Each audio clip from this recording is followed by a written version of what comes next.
mais l'église quand même dans le monde entier n'a pas pays sur le besoin kende moins discipline paye quand même ezali des rapages de part et d'autre et qu'on s'engage mais nazo ko interdire batubayaka pour mon dimia pesa mbongo pesa boy tala na bible ba komi boy abim sambongo non yamba moto sambela pena moto passe na sila ko tala teke bon lukuna sambeli pona pesa mbongo boy non on demande pas depuis na banda musalo na senga pas mutute et même pas na nzambe na nga banda musalo na 1981 na sala ka écoute demande te na sala ka demande te j'aime mon Dieu parce que nzamba linganga mingi demande kana ko na motema il me faut tel ou tel problème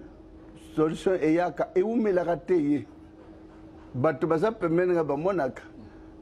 et toi habité devant tel problème il nous faut tel montant bon on en a pas nana zana de sazate bototika kaka kotika totika kaka umelate une heure de temps ko lekate ton apporte